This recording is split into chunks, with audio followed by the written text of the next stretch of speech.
Hi everyone, welcome back to my booktube channel, Lisa in Bookland. This is my January reading wrap up 2024. So in January I read 8 books, which I'm quite happy with, and it was all historical fiction and one children's classic. So yeah, not much variety there, I have to say. So the first book I'm going to talk about is Essex Dogs by Dan Jones, who's a historian, and I think this is his first fiction book and it's the first in a series. I'd had this in my head for a while. I suppose I thought the reason I was attracted to this is I thought it might be like a new Sharpe series that I could get invested in, and I wasn't really wrong. Like, I did quite enjoy it. I suppose it was more a time period earlier than I'd be used of, and it is the first in a series, so you had to be introduced to all the characters, so you didn't really have that emotional attachment straight away that I suppose I would have had with Sharpe or sort of the other series of this nature. But I did enjoy it. I definitely will be reading the next one, which I think is out already and is called The Wolves of Winter. So this book is set in the 100 Years' War, and it follows this small company as they just arrive in France with King Edward, and I think his son is called the Black Prince, so he's very young here, and it isn't very useful so far. It was nice that it focused on a small little company. I suppose that's what kind of reminded me of Sharpe. Their captain is called Loveday, and there's kind of a mystery about what happened to like the previous captain. It was fine, and I think it's like Sharpe. Like, I probably didn't have as strong an attachment to Sharpe in the first few books I read until I got to know him, and then you enjoy the earlier books more in retrospect, I suppose, than you did in actuality on the first reading. But yeah, I'm glad I got to this one because I had been curious about it. So the second book I'm going to talk about then is another book I'd heard a lot about on BookTube, and that's The Confessions of Frannie Langton by Sarah Collins. This is first published in 2019, so I am very late to the hype on this. So from the start, you know that this maid, Frannie Langton, who's come from Jamaica, is on trial for the murder of her master and mistress in London. So that's kind of the framing device, but really it mostly go back then to her past, where she was from in Jamaica and growing up on the slave plantation there. The master of the slave plantation actually ends up having a use for her in his experiments as like a kind of secretary, because she learns to read, so that kind of shapes her life, that she's a bit more educated that would be typical. And yeah, it's just about the awful things that obviously she experiences at different stages. She's brought over to London with him when he leaves Jamaica, but he actually passes her off to somebody else, which is the people that ends up being murdered. There's bits about the relationship with the other servants she has. She doesn't see herself as fitting in with the place in society that she's been assigned because she is so intelligent, and yeah, there was a lot in this book, and I quite enjoyed it. Not a favourite of mine, but obviously a very interesting perspective, and Frannie was a wonderful character that you really rooted for, I suppose. So next, it's like ridiculous how many times I've reread this book, but I listened to Anne of Green Gables on audiobook, which is like the ultimate comfort read for me. There's a wonderful audiobook version on Audible that's read by the actress, I can't think of her name, but it's absolutely brilliant. It's my favourite audiobook, I'd say. And I actually am wondering, am I being unfair to Anne of Green Gables in not calling this my favourite book of all time? Because it probably is the book that I've read the most, and every time I read it I enjoyed it just as much as the book as I did before. So I think I need to think more about that and question whether this really is my favourite book. I just absolutely adore it. I always have said as well that Anne of the Island is my favourite Anne book of all the ones I've read. I've only read the first 5, which is another story, but there's something amazing about the first one, Anne of Green Gables. Anne is just a character that's so close to my heart. It's so funny, and the audiobook especially is so funny. It's just, yeah, I just absolutely love it. I'd say most people know the story of Anne of Green Gables, but basically this older siblings that are living together in a farm called Green Gables, they send to an orphanage for a boy to help Matthew, the brother, out in the farm, but instead Anne gets delivered a girl. So yeah, about how she becomes involved in the Cuthbert's life.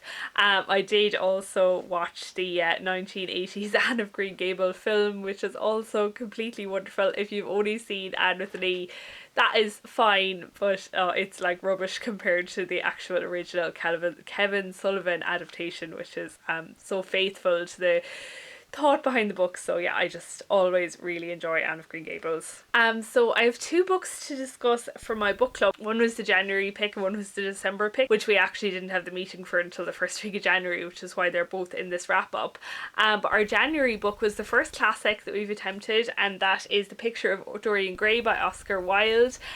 This is a reread of this for me. I'd say I read it for the first time around 2017 or so it's quite some time ago, and it was an early classic that I read. It follows this character called Dorian Gray, who's extremely good looking young man. He's about, like, I don't know, 16 or 17 at the start of the book, and this guy called Basil paints a picture of him, and everybody is just amazed by the beauty of this picture and enraptured by it, including Dorian.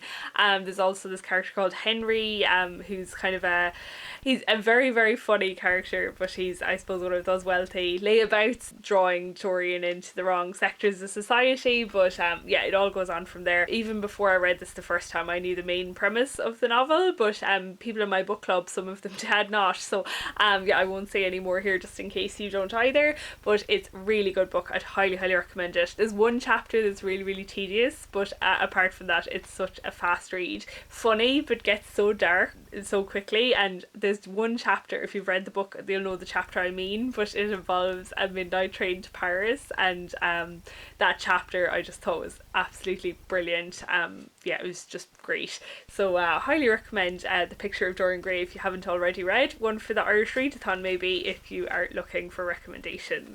So I have some books on my Kindle. It's kind of like Anne of Green Gables. I guess I just have the audiobook, and if I'm looking for something comforting, quick to read, I'll just reach for that. I have this book called Allegiance by Heather Doman on my Kindle, which is a novella, and if I'm just in bed and I haven't an ebook on the go and I can't sleep, I just reach for it and reread it. I think this is my 3rd reread, and I just really, really enjoy it. It's about this guy called William who works for MI6, I think. It's after Irish independence, but he gets sent to Dublin to keep an eye on this group that the British think are going to cause trouble in, like, newly independent Ireland. So he has to, like, infiltrate this little group, which he does by staying at the pub where they meet and actually getting a job there.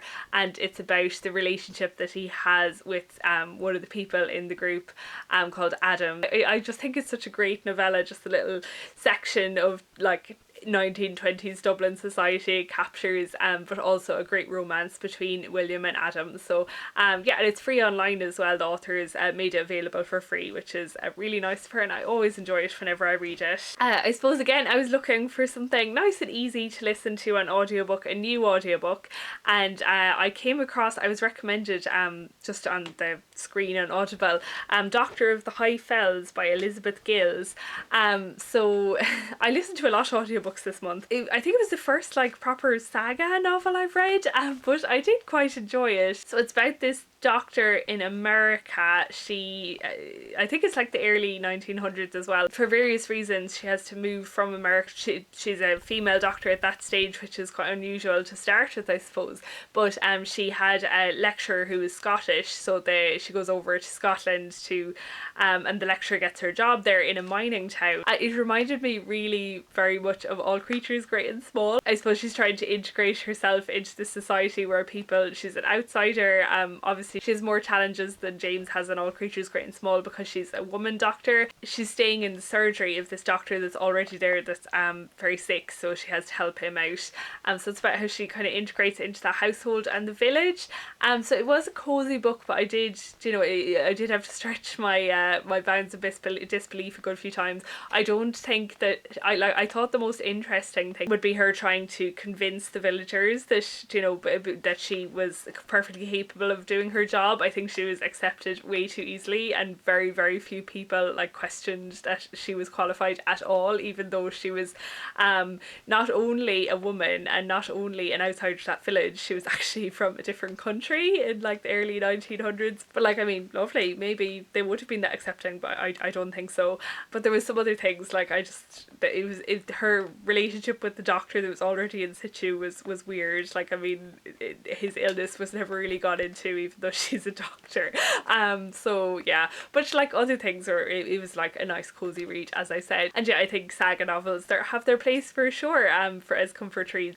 And maybe now that I've tried my first one, I might reach for them more in the future. You'd never know. Second book club book I'm going to talk about then, I also listened to an audiobook, and that was The Japanese Lover by Isabel Allende. This is one of our picks for December. I have to say, this book just didn't really leave that much of an impression on me, probably because I didn't give myself enough time to read it, to be honest. So it's about this woman who works in like kind of a nursing home type setup, but some of the people don't need a lot of level of care. There's like 3 different sections of the nursing home. There's independent livers, and then people that need some assistance, and some people that that it's near the end of their life.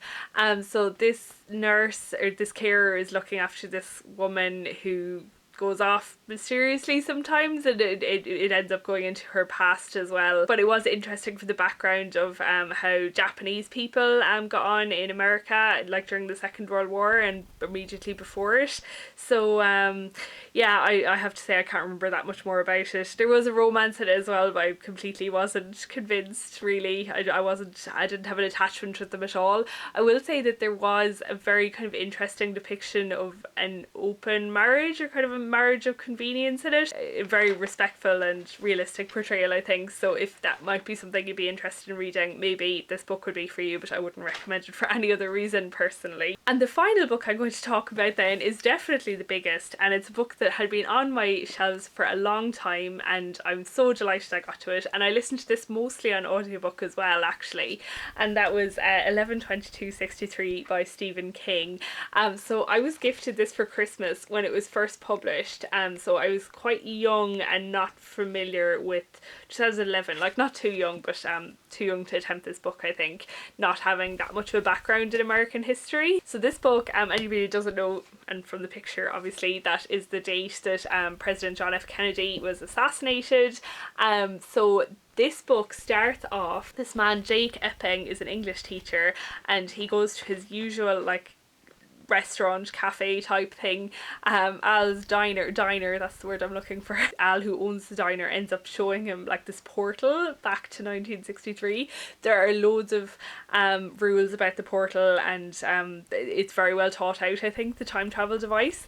But yeah, anyways, Al asks him to go back in time to try and save JFK because of the big societal improvements that had come out of JFK having survived.